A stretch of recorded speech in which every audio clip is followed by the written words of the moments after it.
tout le monde. Déjà, merci pour votre présence et votre participation à cette session de présentation. Je vais revenir avec vous sur le thème du Zero Trust, avec cette fois comment on peut maîtriser et contrôler l'accès à vos applications.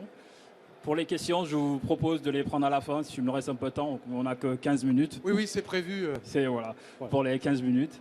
Dans tous les cas, nous ne sommes pas loin, nous sommes juste à côté, sur le stand B16. On pourra revenir avec vous sur certaines questions, rentrer un peu plus dans le détail, ou même vous faire des démonstrations s'il y a besoin. Donc pour les besoins de la présentation, je m'appelle Ousmane Gueye, je suis ingénieur avant-vente chez Efficient IP depuis quelques temps et j'ai un passé globalement d'intégrateur de solutions de sécurité et de réseau. Donc pour l'agenda, ce que je vous propose, c'est de commencer par le Zero Trust Foundation. Alors attention, il ne s'agit pas ici de redéfinir ce que c'est le Zero Trust. On va simplement revoir quelques points fondamentaux et de faire le parallèle avec le DNS. Nous verrons par la suite comment nos différentes solutions de sécurité vont vous apporter des réponses dans cette stratégie pour la protection du DNS et par la même occasion l'accès à vos applications. Nous verrons à la fin, nous ferons un petit résumé avec une brève présentation de la société Efficient IP. Donc le Zero Trust Foundation. En fait, lorsque nous sommes dans une démarche Zero Trust, dans une notion Zero Trust, on va essayer globalement d'appliquer les grands principes de sécurité, qui sont par exemple le Need to Know ou encore le Least Privilege, qui ont pour objectif de limiter au strict nécessaire les besoins de vos utilisateurs dans le cadre de leur activité au sein de votre entreprise. Nous sommes là aussi dans une démarche de logique de défense en profondeur. On voit où l'ensemble des moyens de protection, l'ensemble des lignes de défense doivent aider à la protection de vos assets, à la protection de vos biens sensibles, à la protection de votre système d'information de manière globale.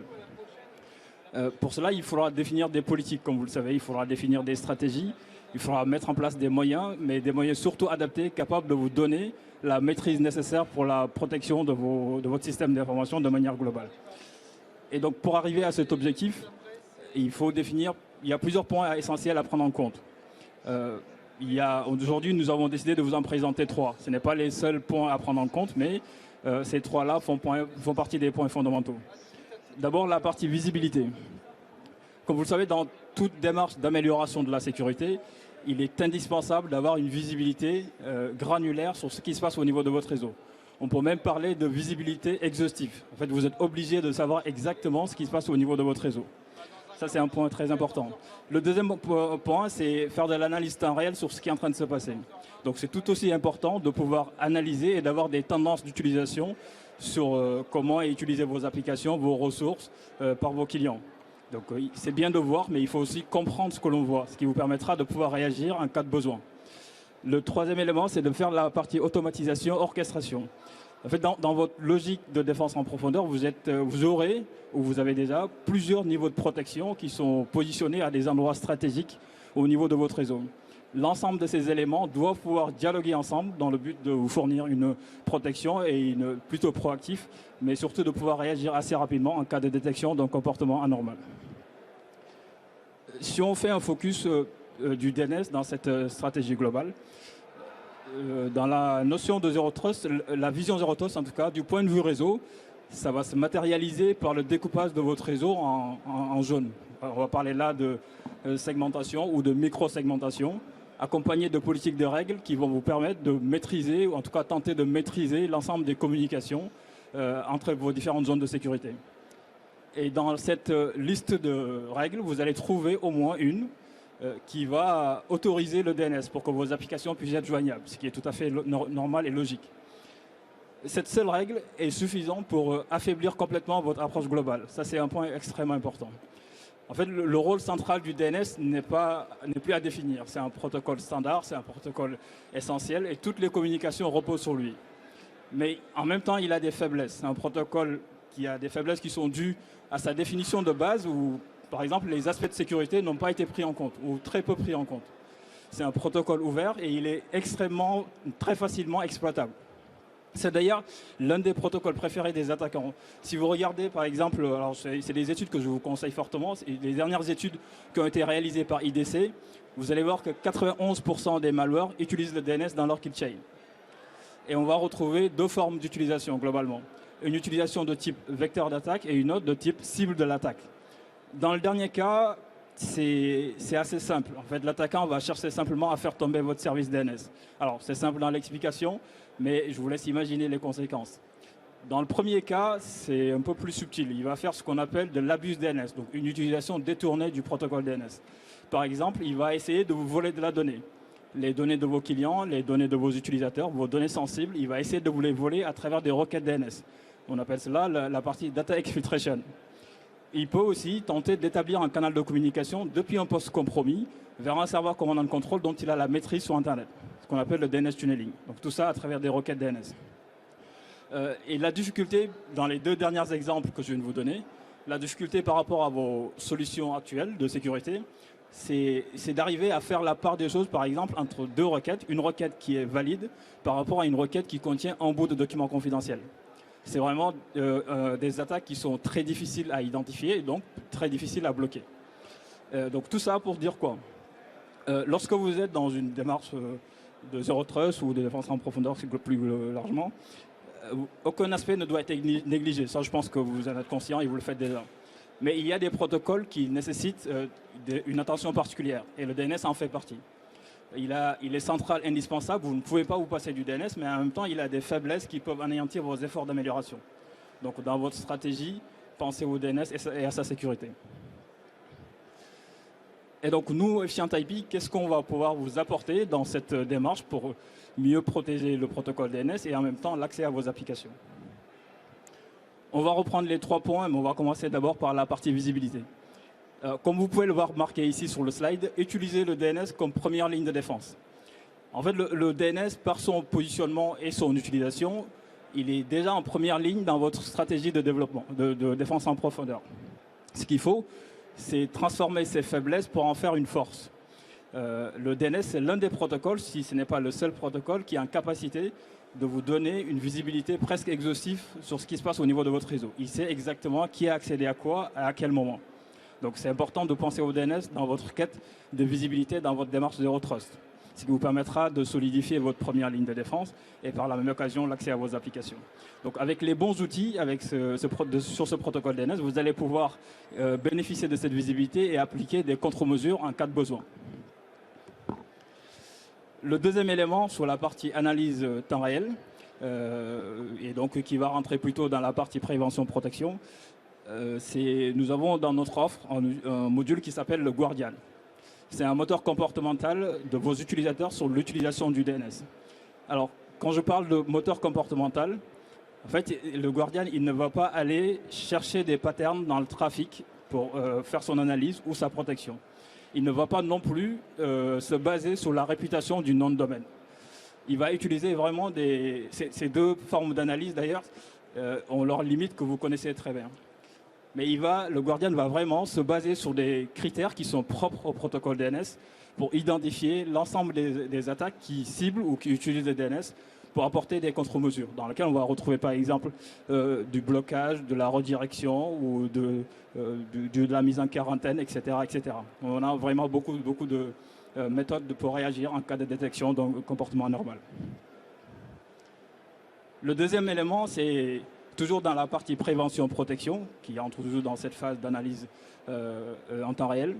C'est la maîtrise que vous devez avoir sur l'ensemble de vos applications, sur qui doit accéder à quoi au niveau de votre réseau. Nous avons sorti il y a quelque temps un module qui s'appelle le CQF, comme c'est marqué là, comme Client Query Filtering.